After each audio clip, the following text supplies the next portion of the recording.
No record. Oh, what?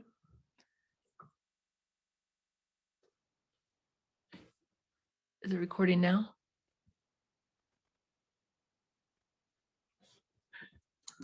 Hey, Michelle.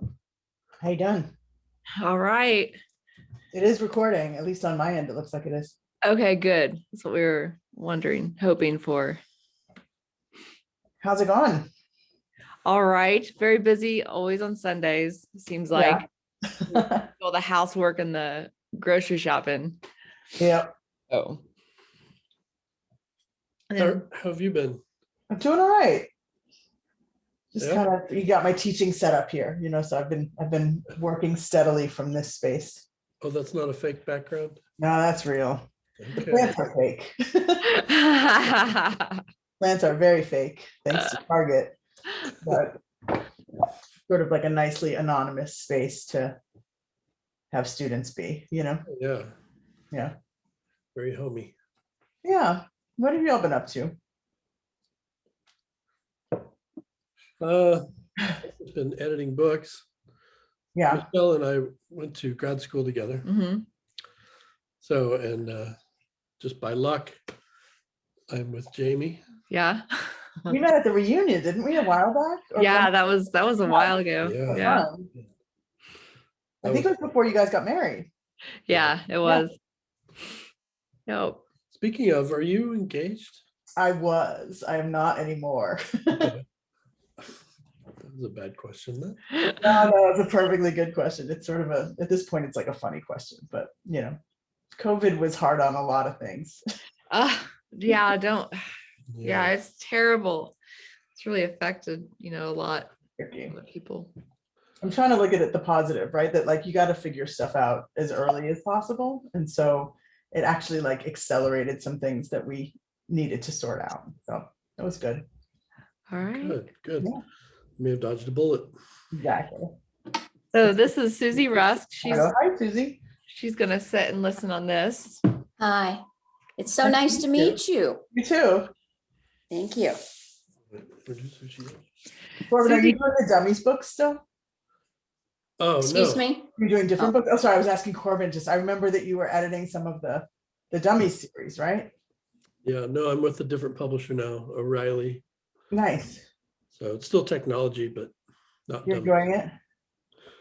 I love it. Yeah. Awesome. Yeah, I like it. Nice. Yeah. Susie is on our friends board at the library. Oh, excellent. Yeah, she's very supportive of everything library. We love it. Thank you. Libraries are obviously my favorite for all the years and all the reasons. So it's exciting to do library stuff. Yeah. Are Pam and Mike getting on? They have their grandkids. So they said if they were at that point where they could do it, then they would. I gave them the link anyways. Rachel's supposed to come on, the teen manager. Okay. So let me see if I can get her.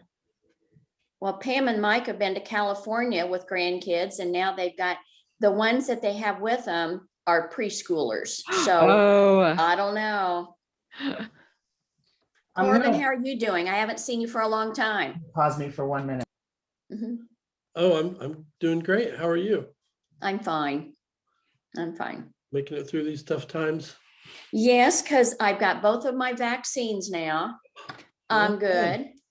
And it's almost spring. True that, yeah. So I'm just like everybody else. I'm ready. That's great. Yeah, today, the past few days have been really warm. I've just worn a light jacket. So, I know. Isn't that nice? Yeah, I'm loving it. Yeah. Yeah. Oh, golly. Well, how are things at the library? They're fine. Yeah, Okay. Everybody's hanging in there. So are people, have they come in to get any of the books? Yeah, people I don't see a lot of people at circulation because I'm on the lower level. Okay. But people are picking up the art kits that we're doing. And okay. And we are the books for the Women's Expo. People are picking those up, and I took some to the business. Okay, good. I gave postcards. Oh, good. Yeah, postcards, posters, and told them to give away books to whoever shops there. So yeah. Great. I think that's wonderful. Yeah, Get them out there. I know. I need more people signed up so I could, Do you? it's hard. Yeah. Zoom and virtual. It's a difficult sell for people sometimes. So. Yeah, and if somebody hasn't done a Zoom meeting before and they think, oh, I can't do it, and all you need to do is just put your finger on the Zoom meeting thing and you're there. Yeah, and I have about 300 books in kids' hands at the local schools. So they're reading it. Okay. And it's just I need to make sure the teachers are signed up so they'll be able to participate in Sandra's Cisnerios's program. Okay. So now do I go on the library website and then sign up to participate then on the 13th? Yeah. I haven't done it yet. Yeah, you just go on the calendar and put your email address, and then I will send a reminder 3 days before before her event with the Zoom link. So okay, the Zoom link's also in the calendar when you sign up. So okay. Well, I'm in a Skype yoga class. Debbie Nemish has been doing it. Yeah, you told me about that. And I will say something to everybody. Janelle is there. I'm going to talk to Colleen McKenzie, Chris Cates. There's some others. And so I'll kind of talk to them and say, sign up. Yeah, it'll be great. Okay. I appreciate that. I'll work on it. So Rachel's here. She's our teen manager, and she does a great job in that department. And we're lucky to have her at the library. Oh, you're muted. I wrote down like all these questions while I was reading, and now I can't find my questions. So hopefully I can remember them. I'll be able to wing it. I'm yappy. Cool. Introduce who Michelle is. Yeah, I want you to introduce her, and then Michelle is an old friend of mine. She is the author of, this is your latest book, is that correct? Yep. How to Pack for the End of the World, and several other novels before this. And we are lucky enough to talk to her today as part of the Women's Expo at the Frankfurt Library. Yep, and this is Corbin Collins, my husband. He's a book editor. He went to the Iowa Writers Workshop with Michelle, so he knows her through that. And so we'll go ahead and ask. Are you ready for some questions? I am. I have to warn you that my cat's feeling real needy, and so he might be making an appearance in the Zoom video. So if you see like a black thing just suddenly go up, I hope he does. That would make it so much better. sometimes improves things and sometimes not so much, but he's been resisting all the time I'm spending on the computer. So oh yeah, the dogs are in the crates in the other room. I thought if they hear voices, they would just start barking. Oh yeah. So yeah. No, I try to hide him, but he's actually capable of opening every door in the house from both the inside and the outside.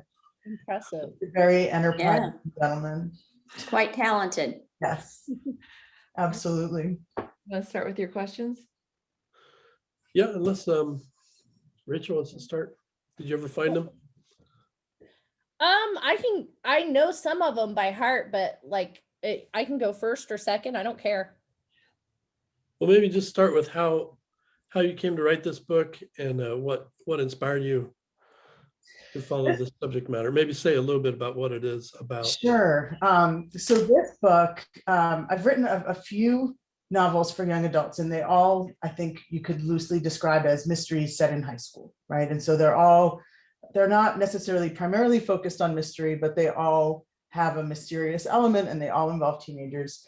And they tend to sort of speak to things that I'm obsessing about, right? Like they're like preconceptions that I have, or things that I want to learn, or things that I'm concerned with. And this one definitely came about because of the election in 2016. I was very panicked about the state of the world, and I was having a lot of trouble managing myself. And I was really struggling to imagine what it would be like for a teen in that environment who either isn't yet able to vote or would be voting in their first election or anticipating voting in their first election. And it was really scary to think about what the world might be like for them. And I wanted to kind of explore that a little bit. So I had an idea for a book that I'd been taking notes on and it morphed really radically into this one. Like this book did not start out as being about what it's about, but ultimately it's about a girl, a Jewish teen, who, after seeing some pretty upsetting incidences of anti-Semitism at home, kind of gets so anxious about it that her parents decide she needs to go away and she needs to go to boarding school where things might be a little calmer. And so she goes to this sort of unusual boarding school where she meets a group of like-minded friends who are all sort of obsessed with the idea that maybe the world is actually about to come to an end. So they start this little survivalist group to kind of train each other how to manage. But in the midst of that, someone starts playing these pranks on them and they realize that they have to deal with their personal stuff as well as everything that's happening in the world. What type of research do you do for your books? And then, and how long do you spend researching before you begin writing? So much research, and I could spend forever researching. So I sort of have to like rein it in at a certain point. This one was so fun to research because I got to research like every kind of apocalypse, every kind of terrible thing that can happen in the world, all the different kinds of protests, like political, environmental. But the most amazing fun part was I am not outdoorsy at all. Like these plants are fake. I kill everything. Like the outside world is terrifying. Like I barely left my house in months. And so I was researching like how to survive in the woods. You know, so I was reading about like how to tell the differences between poisonous and good mushrooms, and like how to tell what angle of the sun will help you figure out what direction you're going in, and how to read moss on the base of trees. And fascinating. And I did not retain anything. So if I would not survive. But I had such a good time with it. And then I also like watched a whole bunch of survivalist television, because what else are you going to do if you're trying to figure it out? But I didn't realize how much kind of aggressively serious survivalist TV exists. Like what's an example? So like, I mean, I had thought Survivor was a thing, right? Like I had watched Survivor years ago, whatever, but now there's this whole world of like Naked and Afraid and Alone, and people who are really like just going into the wild with nothing and having to, you know, manage and thrive. And they do, it's incredible. That portion did remind me of Alone. We like binge that all through the Christmas season. Yeah. And my husband's buying all these tools because he says he's going bushwhacking. There's woods behind our house. So he says he's going to play Alone. I mean, it's good for him to have like a support network and a place to go when it doesn't work out, because that show is terrifying. I know. I'm like having trouble watching it. It was just so scary, but you know, they do well. Well, now that house. I'm gonna have to look that up. I've never heard of it. So oh my God, yeah, you have it'll be very exciting. It's a great show to watch like in your house with a blanket and food and shelter. While you're watching it. Don't what? Sorry. Don't eat while you're watching it. Oh yeah, no, it gets a little dodgy. Yeah, they eat some gross things. I'm curious about the anti-Semitic event that like triggered her anxiety. Sure. I mean, I did, you know, I fictionalized that. I did steal a lot from the temple where I grew up, right? So there's some imagery and things like that. And I was sort of trying to imagine a community a lot like the one that I grew up in, and what the impact might be of that kind of situation. But really what I was reacting to is the really dramatic rise in overt anti-Semitism since Trump's candidacy, right? And that is just, you know, as someone who grew up, I'm not a religious person, but I'm a very sort of culturally Jewish connected person, right? And like, so this is very much a part of my upbringing, my history, and just sort of who I am. But I've been safe, right? Like I have been able to be a Jewish person in the world with little drama. Even though I know it exists, I haven't run into it a tremendous amount. I will say like one of the first incidences of anti-Semitic graffiti I saw was in Vermont this summer. Right? Like, I mean, but it's out there. It's in the world more than it used to be.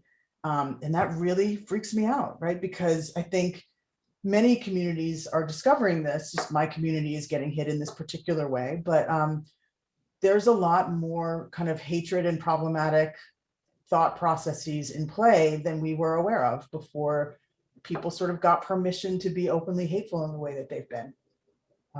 Lest I be hiding my politics at all, but you know, the world has gotten very complicated, and the overtness of a lot of really, really troublesome mindsets.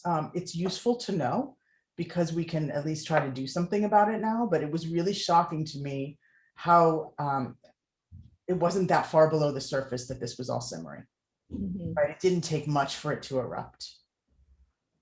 And you know, I really wanted to kind of take that on a little more directly than I had in past books. I had not engaged with Judaism very much in the books, even though some of them had Jewish characters, but I wanted this to be a book where I talked about it a little bit more, and it was more a part of the world. I feel like you really gave Amina that kind of rumbling fear, that because you could kind of see that where she just is like waiting for something to happen. What I'm curious about, why do you think, because I feel like the idea that kids are waiting for the end to come and to survive on their own, I feel like that's pretty accurate. I could see like my stepson being in this club. He would have been the one telling him about the woods probably, or like planning for a zombie apocalypse. But what do you think their fascination is with that? Where does it stem from, do you think? Just getting rid of parents, or? I think there's a long list of things, right? And so, you know, in all the YA books you'll read, there's always the question of like what to do with the parents. That's always sort of a topic among YA writers. It's like, and one of the things I've really tried to do, not always successfully, is not do the easy thing where I just have bad parents or eliminate them altogether, right? I mean, this book was a little bit of a cheat because boarding school, right? You can kind of get rid of grownups at a boarding school, but I didn't want it to be about the world of bad parenting where people have to be independent. Because I actually think that like the teen drive for independence is not directly related to the quality of parenting in any way, right? It's a rite of passage. Yeah. And in every sort of teen's existence is this point where you have to make a break and you have to decide like what you're going to be like as an independent human and not just as a child, right? As somebody else's child. And I think the window that we're in, where there are very genuine concerns about the kind of continued viability of how we exist right now, right? That if we, you know, even just from like a climate change perspective, if we don't make some pretty radical shifts to how we behave globally, then the nature of human existence will be different by like 2050. This is very tangible now. Like 2050, like I might still be alive, but certainly like our kids will still be alive in theory, right? I mean, like, so this is not a hypothetical for them. This is the reality that they face. And I think that a lot of, and not to overgeneralize, but like, I'll say Gen Z, right? You know, people who are teens now, they're pretty upset with the world that we're leaving them, right? They're pretty upset with some of the choices that we've made that we're not dealing with, and the fact that we're not addressing some of these concerns, and it will fall on them. And I think there's a certain kind of subset of teens who are really feeling that right now. And so these fears are like, they're fun when we watch them on The Walking Dead, but they're very real when we think about them in terms of 2050 as a real figure, you know?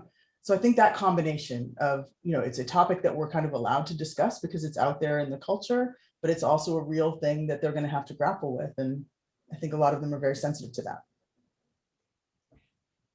Did you edit anything out of this book that you'd want to reveal to us, or do you want to keep that on the DL? No, I edited a lot. So, I mean, this is like a little inside baseball. Corbin might get a kick out of it. Like when I was writing in grad school, I was mostly writing stuff that I anticipated would be for adults, even though some of it had teens in it. And I really tended to write in the third person, right? That there's a little bit of an authorial distance, and you can still get inside a character's head, but you have room to maneuver a little bit, and you can have more than one character in play. And technically you can have a book that focuses on more than one character in first person, but I find those really hard to follow and loud, right? Like the thing about first person is you're really entrenched in one voice, and the things you have to do to move between voices in first and have them be distinct, it's like aggressive, and I can't do it, right? So this book originally was meant to have multiple narrators and multiple perspectives. And so I started writing a version of it where every character had point of view in third. And I wrote maybe like 200 plus pages of stuff with them, and I wasn't getting anywhere plot wise. You know what I mean? Like I was like lingering too much with each person. So I have so many scenes of stuff that got cut that were super fun. I mean, and I had like the classes that I had them sort of giving each other in survival were getting really intense. And at a certain point, my editor was like, I think anything having to do with guns might be a bit much. And I was like, you know what? That's fair. But I had a whole thing where they went to the gun range and took a class and like did this whole thing with guns. I had a thing at like a slaughterhouse where they were going to learn how to butcher chickens, like a lot that got cut out. And honestly, like, that's good. There are things that no one should ever see. But I definitely like went down, when I say I went down the research rabbit hole, I brought the writing with me. And so there was a whole like contest on how to be an EMT and who would survive and who would get left with a broken arm. And like, I wrote a lot of extra stuff. Can you offer that as extra bonus content? Some of it might be a little bit aggressive. Like I said, it might be too much for the standard audience, but you never know. Someday maybe I'll leak some of it into the world. But it is in first person, right? It's all from. It is. Well, so what I ended up doing is I looked at all of this material and I was like, I'm never going to get a book out of this. Like I'm going to get like volumes and volumes of not moving. And so I had to really rethink it and think about whose story I wanted to focus on and why. And I decided that Amina was a really useful character because even though she was sort of going through her own stuff, she was also sort of by nature an observer, right? And she was someone who watched the people around her and sort of took a side view. And that's often a good character to have, especially when that person is wrong a lot of the time about what they observe. And so one of the reasons I really enjoyed writing her as a character is that she wants to be insightful and she wants to be knowledgeable and she wants to be a good friend. And she's often mistaken in how she reads people. She misses things. She doesn't fully understand that way. The thing. She's absolutely like me in that way. I mean, I feel like that. I feel like that was the thing I connected with Amina about the most, is that I think I know people and then they just blow your mind. And then it's like, what else don't I know? No. Yeah, I mean, she is definitely the most like me character I've ever written. And I usually stay pretty far away from my own stuff, but I definitely borrowed a lot for her. And that's a big one for me is the feeling that I understand people in a way that I definitely don't. And then I'm constantly surprised by what I miss and the things that are happening around me that I'm not observing properly, even when I think I'm being careful. And it's not, I don't even say it as a negative. It's more just a thing that we all have to learn, is that we think we're paying attention, but there's always more we can be doing. Mm-hmm. And it's useful to be vigilant in that way. And it's useful to be sort of thinking about how we can always improve our interactions with people. And she needed work, and she sort of, I don't want to say paid for it, but like she definitely had to deal with the fact that she was not understanding things she was seeing properly. Sometimes for good, right? Like in ways that turned out to be beneficial for her, but sometimes in ways that were damaging, and she had to learn from them. Yeah. What is the most difficult part of your artistic process? Like, do you have a routine? How did you start one? Or have you yet to get one? Or I know you're also working, you're teaching. Mm-hmm. So it's just, I don't understand how you have time. That was one of my questions too. One of mine was, when do you sleep? Yeah. And the other one is, how do you have the time? Where you have been previous to this is amazing. And how did you end up wanting to do young adult literature? Well, okay, so there's a couple in there, so I'm going to separate, but okay. I'm going to do the YA part first because it's easier, right? I didn't know that I was writing YA at first. And so I was writing books I was trying to write books, right? And like Corbin knows, I'm sure, like you write books and then you try to sell the books and then you don't sell the books and then you have to write another book and then you have to rethink your approach and then you try to get an agent and then you don't get it. Like there were many, many years of writing many things that didn't work out. But the big issue that I ended up having was this book that I still like wish I could make work. But that the original version of this book had a mixture of adult and teen narrators, and it was set at a high school. It was sort of a ghost story set at a high school. And the struggle I was having in trying to get an agent for it and sell it was just that it was occupying this hybrid space where it wasn't quite YA and it wasn't quite adult. And honestly, like it wasn't good enough for them to try to bridge that gap for me, right? Like when you have a really miraculous book, you can get people to lay aside some of these conventions, but for the rest of us, like, you got to write a good book that fits in a place where people know how to have a conversation about it. And I hadn't done that. And the choice at that point was whether to make it a fully adult book or to make it a fully teen book. And I started thinking about whether I might actually want to write for teens. It was something I'd always been interested in and considered. And then I kind of fell into a situation with a production company where I wrote my first book for them. And I realized I was really enjoying the space. When I was growing up, the range of books for teens was sort of weird and limited. There was some good stuff out there, but it wasn't as broad and varied as it is now. And I thought, what kind of books did I want to read as a kid that I didn't have, right? Like, what wasn't happening in teen lit when I was growing up? And I thought, like, this sort of mystery where you give the kids credit for stuff, right? Where they're like allowed to have agency and run things, and things don't always go well. And, there's like, I thought that would be fun. So that's kind of how I got into YA. The second part is harder. To speak to Jamie's question, I don't have a clear process. Unfortunately, I have to learn how to write a book every time I write a book. I'm finding, like, I keep thinking that I have a process, and then I try to apply that process to a new project, and it turns out I need a new process, right? I've learned a few things, and so it's better, but I have to work it into work, right? Like, I have a full-time job, but because I'm an academic, I have summers and I have winter break. And so I've figured out that, like, generative work happens over the summer, and like revision happens when I'm not grading. And, like, I can sort of fit it in, but I can't be as consistent as I want. Like, I like to be consistent. I like to write at the same time every day and have a schedule and have a word count. And I just can't really do that well with a job. And the other thing I've found is I can't write during COVID. Like, I just thought, I have had many ideas about things to do. I've had to put aside multiple iterations of projects because I just can't wrap my brain around what we're working with right now. And so one of the things I did was sort of let myself off the hook, and I'm really thinking hard about what the next project is going to be and whether it might be something very different. But like, I can't focus in all of this. We're too much in it for me to take it on in fiction. So that's not going to happen. Writing a world where COVID doesn't exist is sort of too hard for me to manage in my head. So that's not going to happen. You know what I mean? Like, and so I'm kind of acknowledging that, like, it might, for some of us, it just might not work right now. Yeah. Do you believe in reader's block? I've heard of writer's block, of course, but reader's block, I know that I have experienced that. 3 years I did not read, and okay. I would say, like, I'm like a reader junkie, and so I don't have a block so much, but I definitely have had books that send me away from certain kinds of books, right? And so, like, the easiest example, I mean, I'm gonna get in trouble, I think, but like, I finally read Rabbit Run, Updike, like a number of years ago, and Yeah. it totally messed me up for reading for probably a couple of years.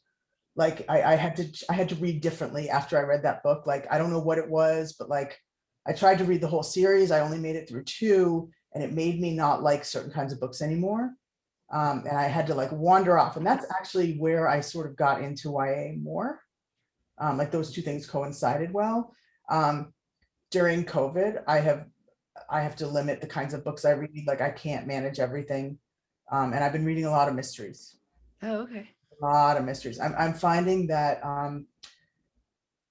things that have a resolution are very helpful for me right now, right? We are living in this very open space where, like, for a long time, it wasn't clear how or when it was going to end. Now we know that it will end at some point, but it's still amorphous and weird. And like, a lot of us are going to be waiting a long time for vaccines. I don't know when I'm back in the classroom. Like, the world is so open-ended and messed up that I need order. And so mysteries, to me, like, even the most unusual and avant-garde generally have a structure, and somebody gets caught.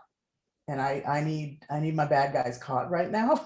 So like, that's where I'm at in terms of readers, if not block, then like readers adjustments. Yeah. Interesting. Rachel, do you have? Yeah, I'm curious, like, what YA books and like might have influenced this one, because like I felt some YA feels from things that I read as growing up myself, and I'm guessing I'm assuming that you probably have read some of them as well. Tell me, yeah, what hit you? And I could certainly tell you. It really reminded me of some Christopher Pike that I used to read as a kid. And I read a little bit of him. I'm a little old, right? And so I read a little bit of Christopher Pike, but some of the precursors to him. I read a lot of Lois Duncan. I knew you were going to say Lois Duncan. Yeah, definitely. I was a big Lois Duncan fan, and I would have thought I would write a little bit less realism, being as much of a fan of hers as I am, and I just haven't quite gotten there yet. But maybe more in the Daughters Eve vein. Yeah. Yeah, I could definitely see that. So kudos, because you definitely pulled that off. Thank you. I've been enjoying some of the contemporary kind of YA mystery writers. Oh yeah, like Karen like- McManus, Mhm. Diana Urban, I think is her name. She wrote one recently. There's been a bunch that are really fun and that are darker than I would have thought we were allowed to do. And so I'm sort of looking into that a little bit. Definitely. Yeah.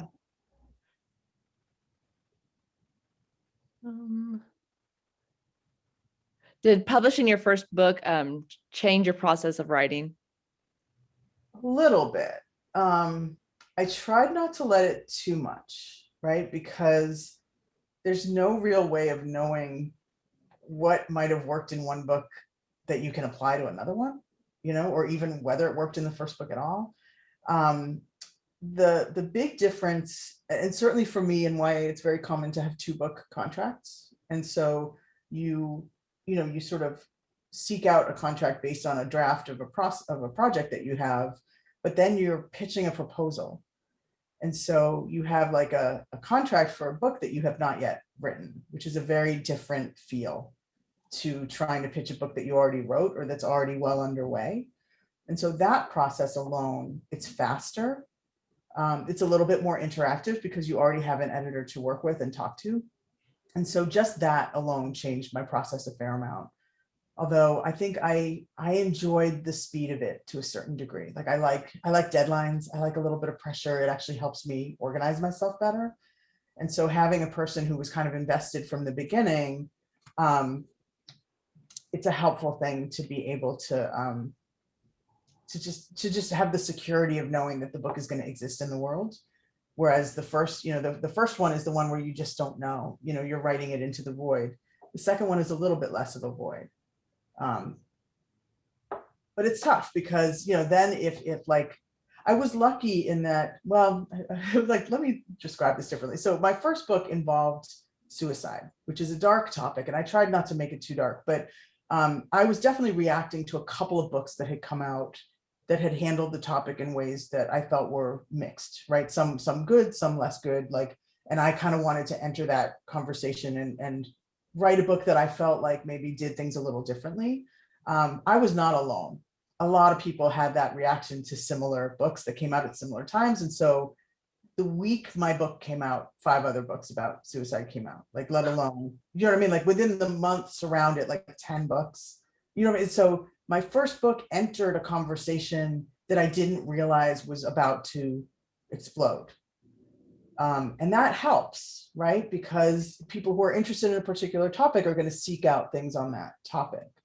But that's the only book that was true for. So the other things that I've written, I was sort of off on my own, doing my own thing, not in conversation with other people. And that's really affected how readers do or don't come to the books. And so there's been less conversation because there is sort of less of a conversation around the topics that I was exploring in the way that I was exploring them. And that's, that speaks to a different process. And I could, in theory, try to predict what that conversation might be a couple of years down the road, except you can't really do that. You kind of have to stumble into it. And so that makes it a little tricky. Does that make sense? Yeah. Yeah. What's your favorite underappreciated novel Like in the world? in the whole United World of America? That's hard. I don't know how to figure out how to define Underappreciated, right? That's a tricky one. Yeah. I feel like I have so many friends with wonderful books that didn't get the readership I would want, and so I know our friend Becky, her first book was super critically acclaimed and she just wished it were more read. So Rebecca John's Icebergs is one where I think that the world could use a few more copies of that book, But that's true of just about anyone who's not like a raging bestseller whose work I love. So that's a tricky one to answer. Yeah. Yeah. I'm always reading really odd books that, What are some of yours? What are some underappreciated gems? well, there was one about Jack Kerouac and William Burroughs. The hippos were burning in their cages, Tanks. in their tanks. Okay. And it was about a murder that really happened. Oh, And nice. so, that one, William Burroughs didn't want it published because he didn't feel like, because at the time he was getting acclaim, he was Mhm. getting well known, and he didn't Yep. feel like it was good Mhm. enough to be published Ah, under his name. So after he passed away is when it actually got published. So I mean, it'd been hidden Right. away for so long, and didn't then get its props in its time. yeah. Do you still So have a copy of that? I think I still have a copy of that. No, read that. Yeah, it was interesting. I wanted to Well- ask how you would answer the question that Wyatt asked at the beginning Mhm. of your book, which is, if you knew the world was going to end, would you rather die with friends and family or live with strangers and rebuild Try to civilization? save the world. You know, it's funny. I based this on a real thing that a friend asked me years and years and years ago. And it was like a little personality quiz she would give her friends. And we were in our 20s and like, kind of young and enthusiastic about everything. And she asked this to a group and we all had answers really fast.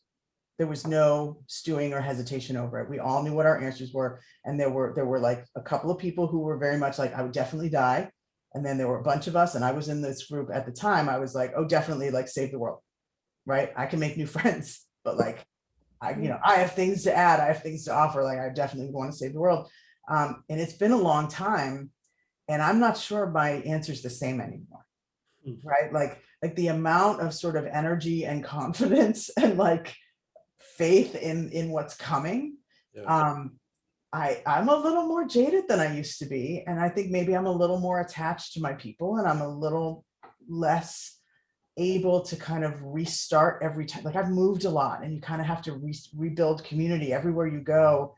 And I've had to do that a lot because of the choices that I've made. And after a while, you're like, you know what? It gets harder and harder.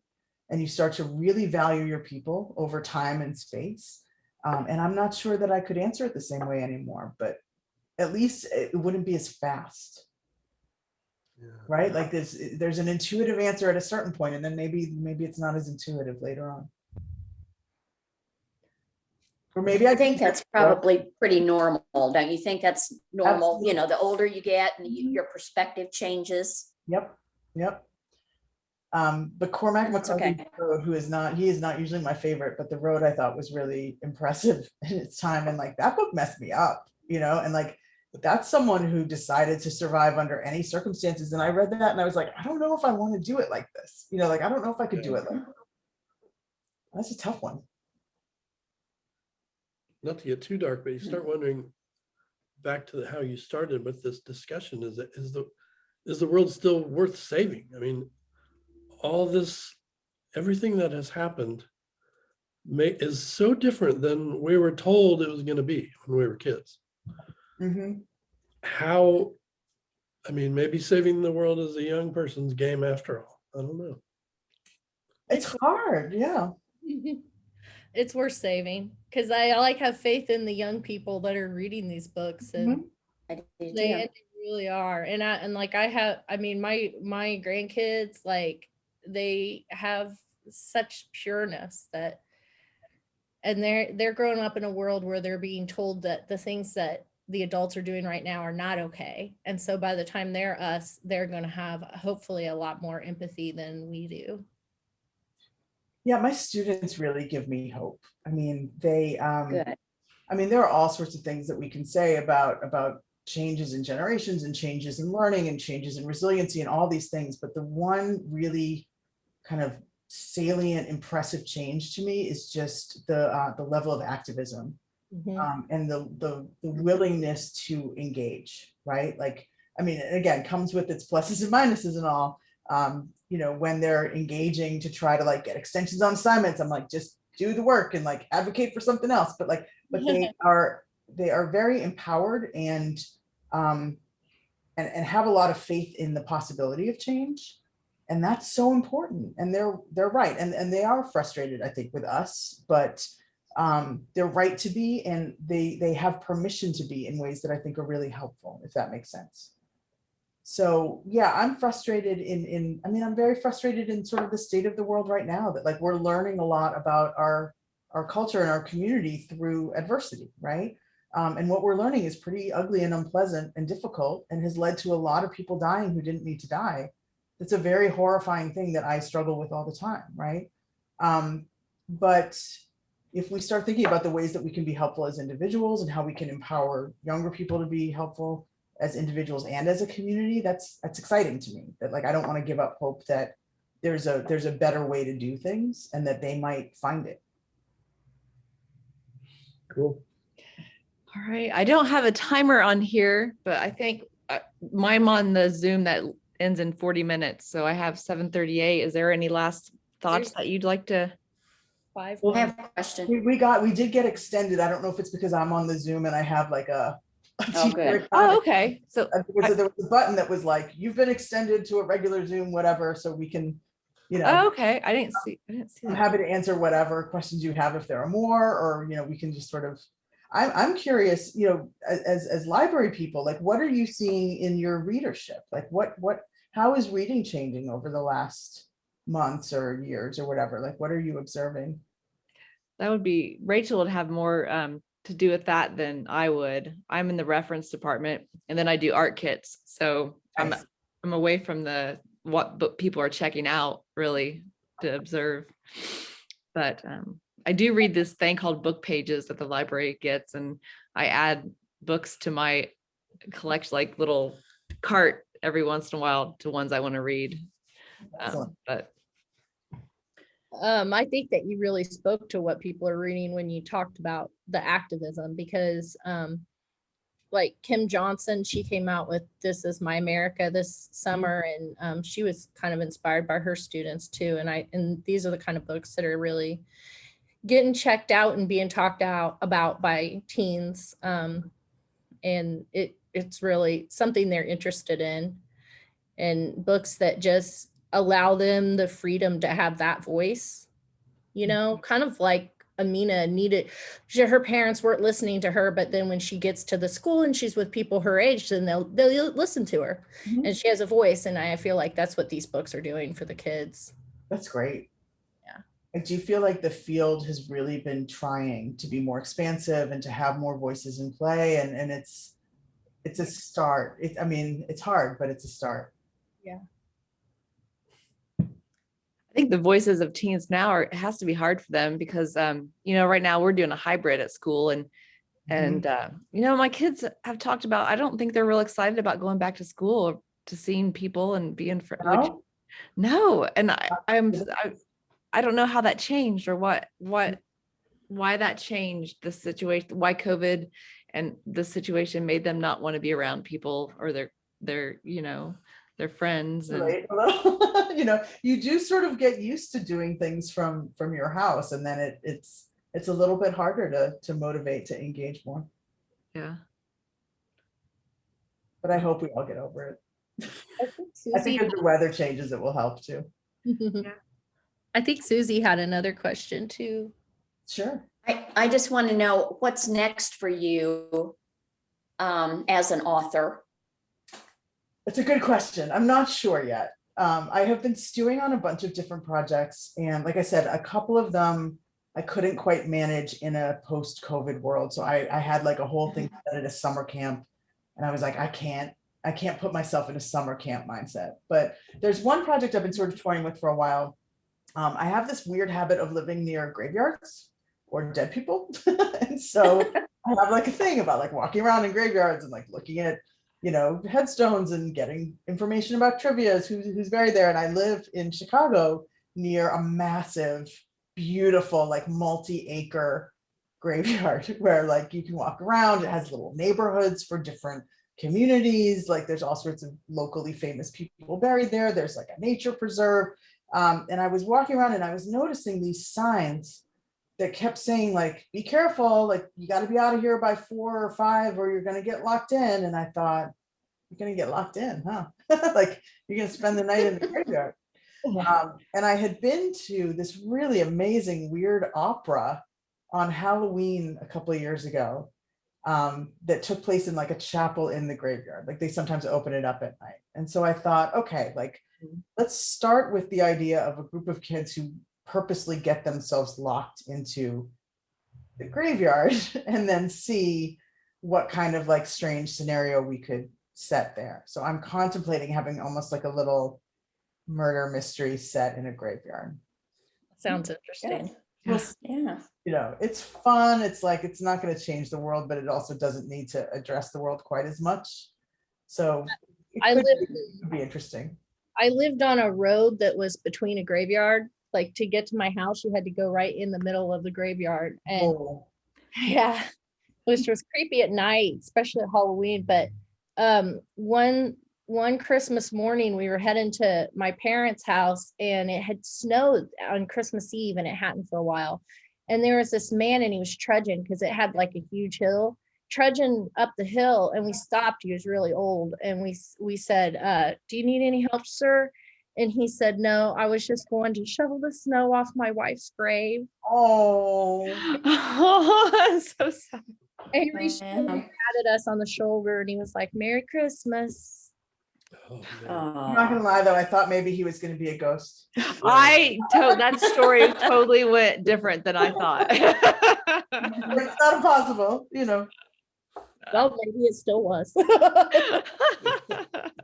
I've been doing these sort of like cemetery walking tours of Chicago just to like, you know, like just to get out. And so I'll go to like a graveyard and walk around, and Chicago has all these really weird, interesting cemeteries. You know, one of them is like a Wizard of Oz park. Well, I guess that one's not a cemetery. There's like a Wizard of Oz park with all these, you know, statues of things. And then there's a cemetery that has a circus component. Wow. Like a lot of like I didn't know about that. circus performers. So there's like multiple elephant kind of, you know, gravestones, and then people bring like little toys to pay their respects. And then there's all these circus performers buried around the elephants. So there's a lot going on. Graveyard with Yeah, that. oh my. I'm just like imagining clown dolls on graves, and it's dark. Well, that's the other thing is there was like also a wave of like creepy clowns in the graveyards in Chicago. It was like a thing. Why? Be like random clowns showing up in the graveyard. So yeah, all of this hopefully will get worked in there. At I some would point read if I that pull this off. I would read that book. Yeah, I'm trying to fill in like what kind of mystery would work? How dark do we want to go? I'm sort of thinking about having it set as like a scavenger hunt, you know, where they have to find things in the graveyard and then mayhem ensues. You know. Have you read any Courtney now I'm forgetting her name. She wrote Sadie. Courtney Summers, I literally finished her new book yesterday. I was gonna say that. Talk about darkness and YA. She's not scared to like put it out there. Not scared at all. No, and she's really interested in straddling that line of like older YA. You know, like her books are starting to be like 19 years old, and let's see what happens. You know, like 'cause she's got flexibility because she's pretty famous now. You know, but her stuff is great. I've noticed a lot of them are doing that, and I feel like it's a good thing. Yep. I know there's a lot. I'm researching for our Adulting 101, and there's a lot of teens that aren't even getting their license because they don't want to have to call and make an appointment to get their license. And so I feel like if you're putting them in there as adults, maybe that's a good thing. Yeah, I mean, I think there's a lot of attention being paid to the ends of the ranges, right? Because like middle grade is blowing up right now. But that means that there's a little bit of a space open for like the 15-year-olds. You know what I mean? Like there's not enough books at the younger end of the spectrum. And then the flip is there's like no space for writing about college in any real way. Mm-hmm. You know, they tried to have that new age thing, but it got a little spicy. And that's not what people wanted, you know, like, and so I'm appreciating that there's this spectrum now. Yeah. And that people are sort of consciously writing things for either the younger side of YA or the older side. And they're being very intentional about it. Yeah. I guess these are things that happen as a category develops, right? That like. Yeah, my patrons are coming in here. They're from high school, but they're also from, I have plenty of actual literally young adults that are in their 20s Mhm. But this is still their spot to get their books. This is where they come every week. So That's great. Yeah, libraries will save us. That's right. that's the hope. All right. Any other questions? Last words, Michelle? Covered all the things. Thank you so much for having me. Yeah, thanks I for love doing the this. idea of this kind Thank of you. festival and these conversations. I think it's really wonderful just to be able to talk about books with people who love books and for people to hear people talking about books who love books. Yeah. So again, let's show your how to pack for the end of the world. This, yay, yes. So if you haven't read it, read it. And we'll be waiting for your next one. And you know where to find me if any readers ever have questions. I'm happy Yeah, to Please answer do them. put it in a graveyard because now I'm like adding it's on my TBR now. And All right, so I got to really write it now. yeah, I would love All this. right, all right, that'll be good motivation for me to get working. All right. Well, thank you again. Thank you. All right. Enjoy the rest of your Sunday, everyone.